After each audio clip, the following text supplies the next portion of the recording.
Welcome to Storytime. Kuririn has been murdered. Goku goes into a blind rage, flying after whoever did the deed. Oolong finds the mark of the Demon King Piccolo near Kuririn's corpse. Long ago, Kame-sennin and Tsuda-sennin's master Mutaito used the forbidden technique called the Mafuba to seal him inside an electric rice cooker, at the cost of his own life. Piccolo, who has teamed up with Emperor Pilaf because he unlocked the rice cooker and lent him his airship, is now going after everyone who's been a finalist in the Tenkaichi Budokai because he doesn't want any martial artists sealing him away again. Goku catches up to Tambourine, the monster that killed his friend. Tambourine blows up Kintuin, which, I know I said Kintuins can't be blown up before, but apparently for magic, they can? I'm not a cloud scientist, okay? Just go with it. He assumes Goku's dead and leaves him, going back to Piccolo with the 4-star ball. Piccolo wants the Dragon Balls to restore his youth, and he makes another soldier by spitting up a giant egg, an image which will stay with every reader and viewer of Dragon Ball forever. The new warrior, Symbol, goes off to kill Namu and find more Dragon Balls. Meanwhile, Goku's friends put Kuririn on ice, hoping that if they can get the Dragon Balls before Piccolo, they can bring him back.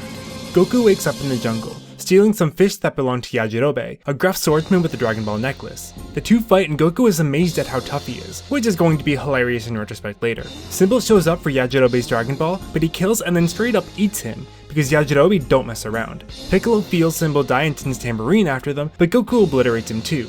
He, doesn't eat him though, just for the record. Tenshinhan keeps trying to get Kame-sennin to teach him the Mafuba, but though he says he doesn't know how, Ten thinks he's planning on using it himself. King Piccolo faces Goku, and though he's filled with righteous fury, Goku is completely outclassed. After Piccolo steals the Dragon Ball and leaves, Goku asks Yajirobe to take him up to Karin Tower. Piccolo heads towards Kame-sennin, Chaozu, and Ten, who have 5 of the Dragon Balls. Kame-sennin knocks Tenshinhan out so he won't try to fight, and tries to use the Mafuba on Piccolo to seal him in a new rice cooker. However, his aim is just a little bit off and he misses, failing to seal Piccolo but still costing him his own life. Piccolo has 7 Dragon Balls now, and wishes for his youth to be restored, which makes him much more powerful. Ten tries to get Chaozu to pull an Oolong and make a wish first, but Piccolo isn't having it and kills him. Then, because Piccolo got mad disrespect, he kills Shenlong too. Not cool, dude. Not cool. Yajirobe carries Goku up Karin Tower, while Piccolo drops Pilaf now that he doesn't need him anymore. He invades the world government and deposes the king of the world, who, by the way, is a dog. On Karin Tower, Karin heals Goku using a Senzu Bean, but has nothing more to teach him, and offers to give him the divine water. It can draw out your hidden power, but is also an incredibly potent poison and will probably kill you first. Obviously, Goku ain't scared of no poison and drinks it, and it makes him suffer for 6 whole hours before increasing his strength to a brand new level. Meanwhile, Tenshinhan practices and perfects the Mafuba. King Furry tells the world that Piccolo's their new boss, and Piccolo promises to put an end to peace and justice, so basically King of the Year. Tenshinhan goes to face him alone, while Karin gives Goku a new Kintuin and he speeds off too. Unfortunately, the rice cooker is cracked, so Ten can't use the Mafuba, while Piccolo spits up a new monster, Drum. Goku arrives and saves Tenshinhan from Drum. He takes on King Piccolo, both of them holding back at first, but gradually the fight grows more and more serious. Goku unleashes a bending Kamehameha, and Piccolo blows out one of his legs. Ten saves Goku from the demon explosion wave, which obliterates basically everything around them. When he uses it again, he's amazed that Goku can survive it, so Piccolo grabs Tenshinhan and threatens to kill him. Goku agrees to hold still so Piccolo disables his arm and his other leg for fun. Goku decides to defeat Piccolo and revive Ten later, until he's informed the dragon is dead, so that's not really an option anymore. Goku uses his good arm to fire one last Kamehameha, launching him into the air where he punches clean through the Demon King. On the cusp of death, Piccolo spits up one last egg, both a son and a reincarnation, carrying the last of his life force. Piccolo Jr. vows to avenge his father one day.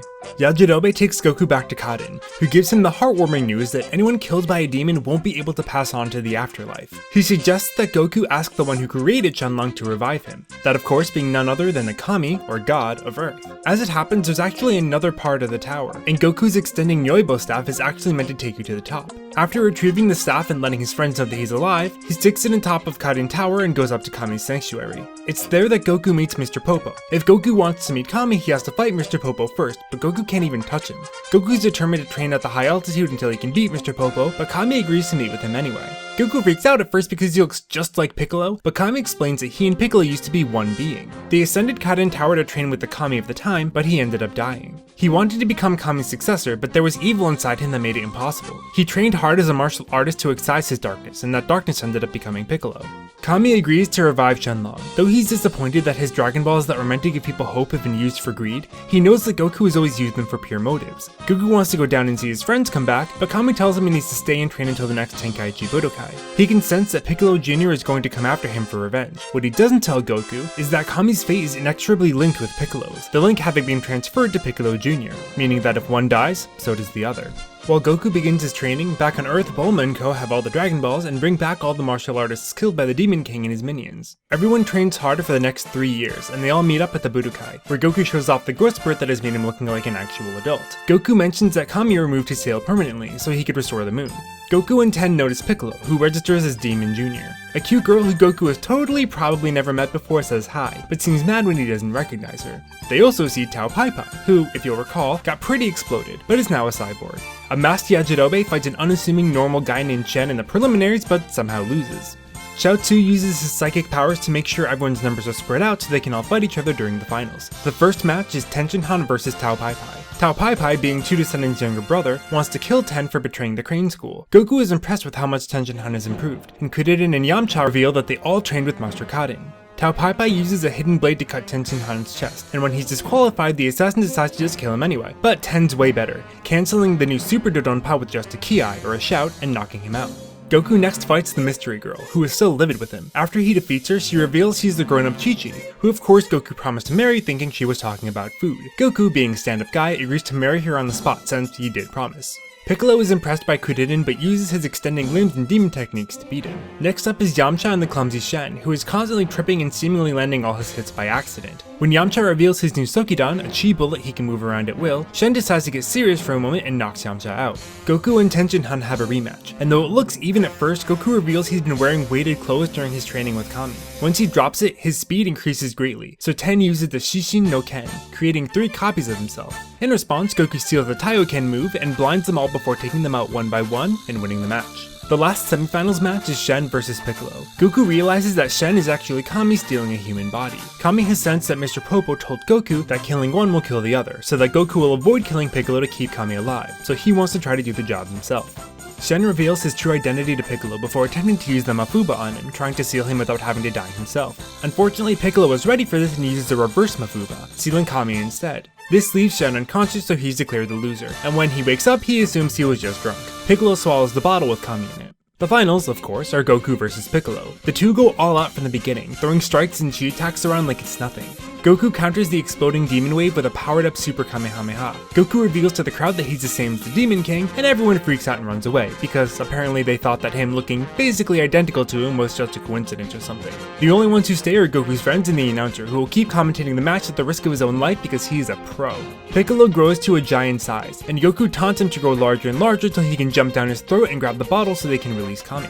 The fight grows more intense as both opponents batter each other, and though Kami and Ten both offer to help, Goku wants to win the match fair and square. Piccolo reveals he can regrow his limbs, and uses the Hyper Explosion Demon Wave, which nearly levels the entire island, but Goku manages to make it through. Goku uses the Meteor combo and it looks like Piccolo's down, but he fires a beam through Goku's shoulder. Improving on his father's plan, Piccolo disables every one of Goku's limbs and goes to make a final attack when Goku reveals he's mastered Bukujutsu, the flying technique that Tenshinhan and Chaozu use. Goku flies full force into a headbutt, Piccolo landing in the area that would have been outside the arena if the arena was still there. Goku is declared the winner of the match.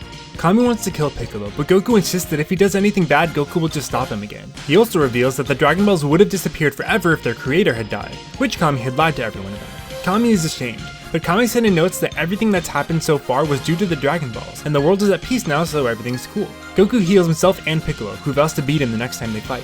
Goku rejects an offer to become the new Kami since it sounds boring, and instead grabs Chi-Chi and speeds off, promising to see everyone again soon. He and Chi-Chi use her father's money to build a house and start their married life together. Soon they have a son, who they name after Goku's grandpa, Son Gohan. And that's the end of the story. Nah, I'm just kidding, things are about to get incredibly real.